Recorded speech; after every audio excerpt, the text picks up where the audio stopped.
Bàsicament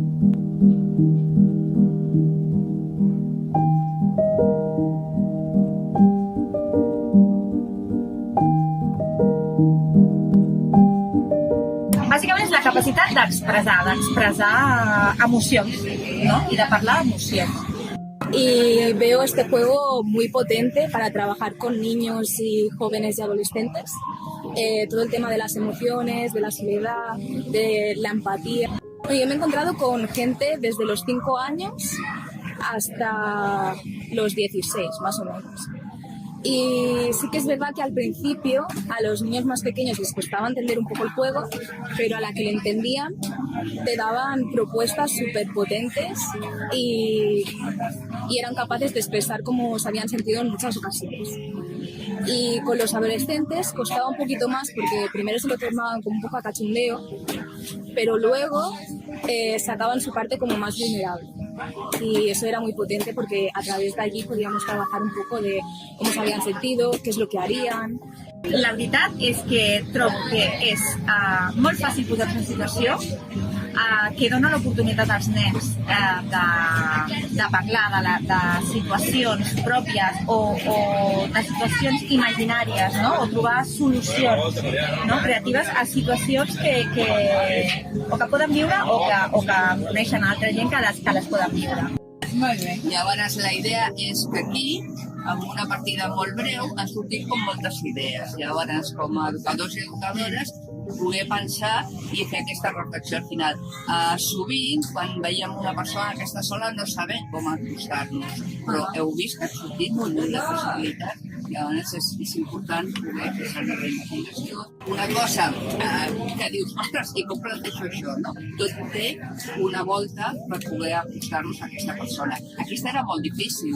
Com treballo la soledat o com amb una sabata, però ja he tingut la capacitat d'imaginar una alternativa. Es muy importante trabajar desde pequeños todos estos temas, porque a medida que nos hacemos adultos es como que nos cuesta más.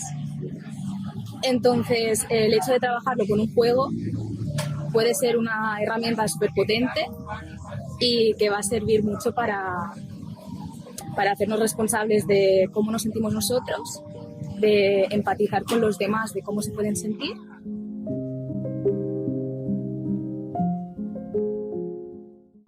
Bueno, comencem per què un joc?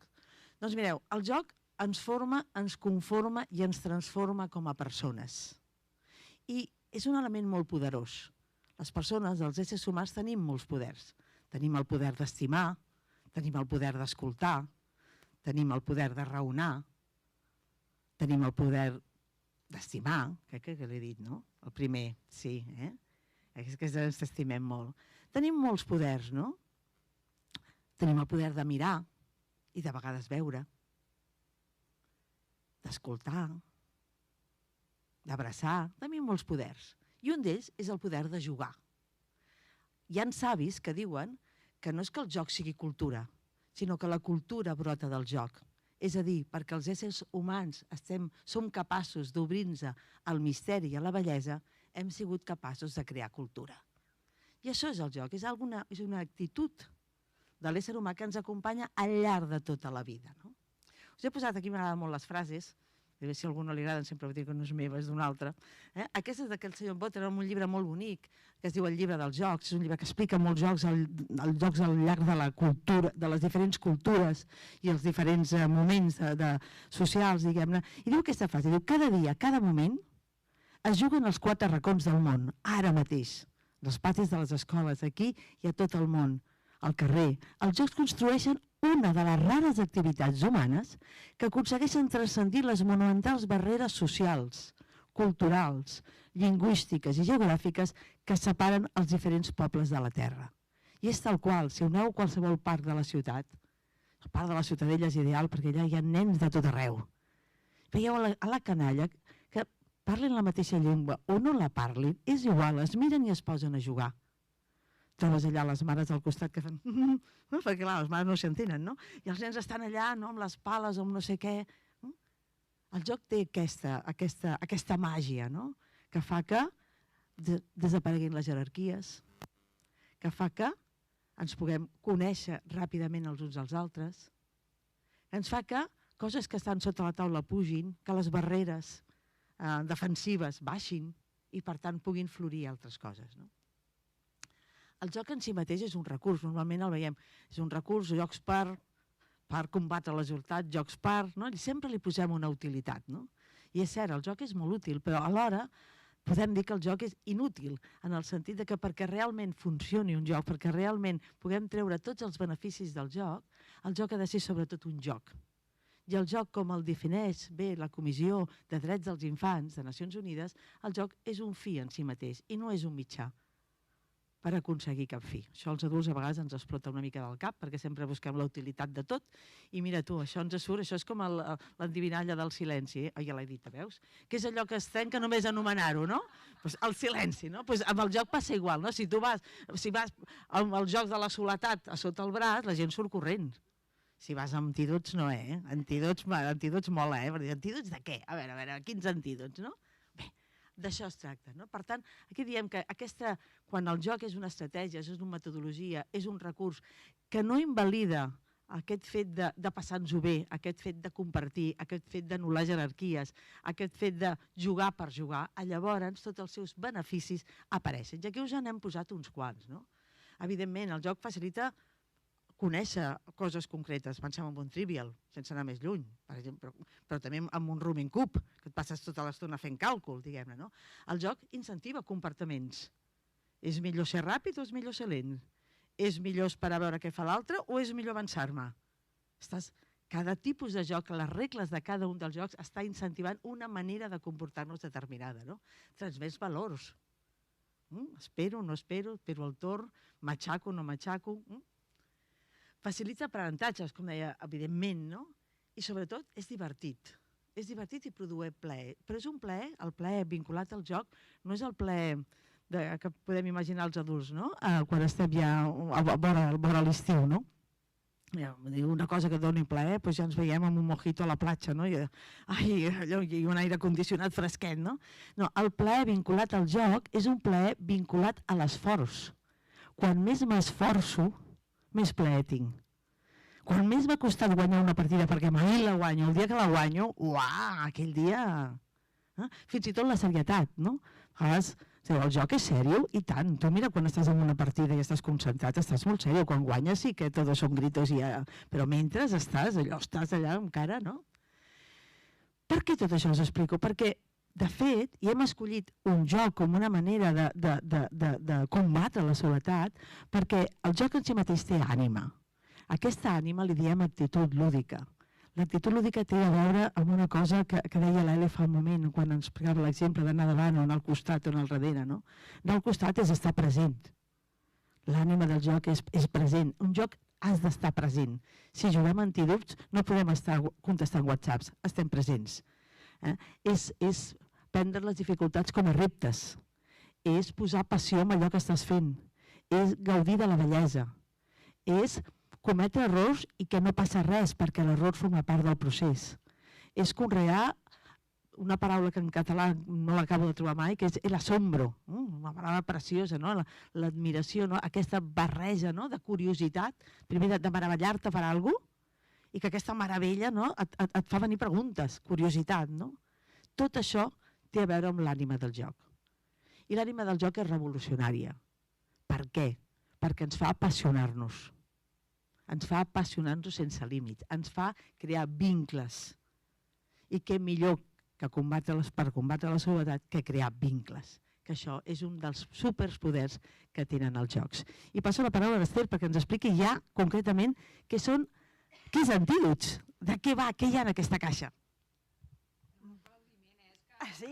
Dissertació, ens has emocionat, Imma. Jo crec que s'ho mereixen, així que l'Imma, brava, i brava també l'Ester, que ens apropa al joc. Antídots.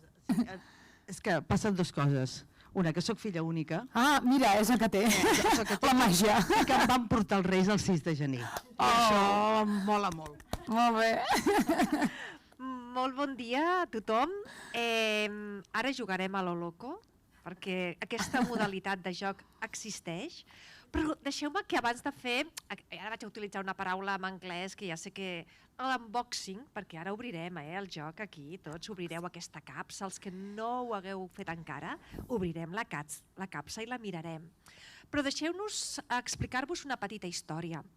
I és la història d'unes persones de l'Ajuntament, perquè passa una mica com amb la infància, no? Que de vegades parlem de genèrics i ens oblidem que aquí darrere, com deia el Ferran, hi ha persones. No? Doncs aquesta és la història d'unes persones, no? que van confiar en aquest poder transformador del joc i que ens van explicar el somni, i el somni era fem alguna cosa que pugui jugar qualsevol persona, qualsevol.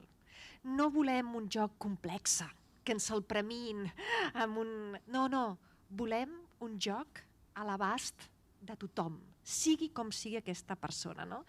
Llavors, agraïment una altra vegada a aquestes persones que heu confiat i que ho heu fet possible, que hem fet reunions, que hem provat prototips, persones que avui no podeu estar aquí, malauradament, però que heu fet possible que ara això vegi la llum.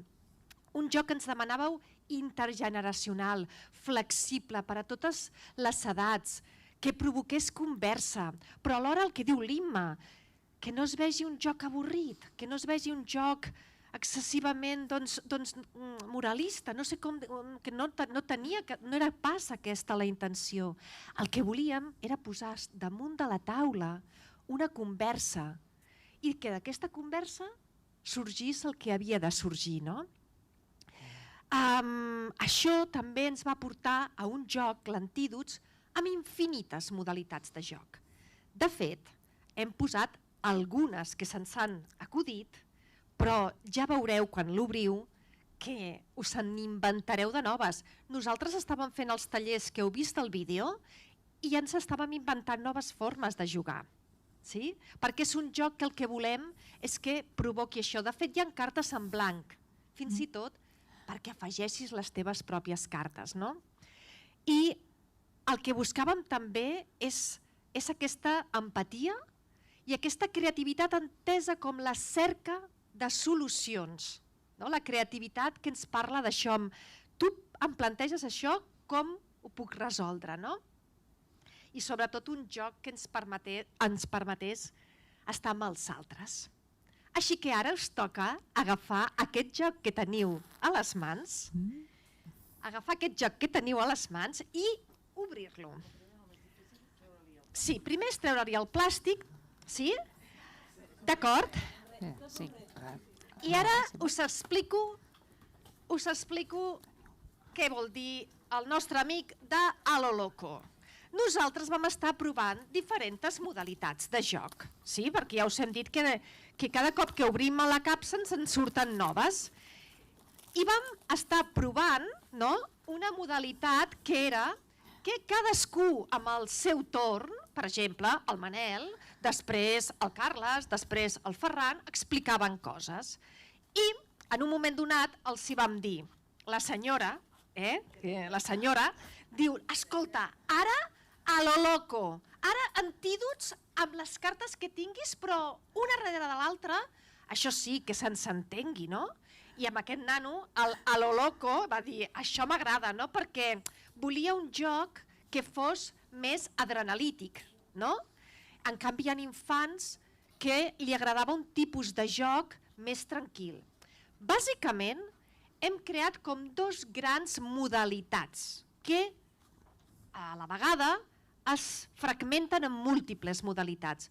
Una modalitat, com ens deia una de les nenes, que eren històries. És crear històries de superació relacionades amb la soledat.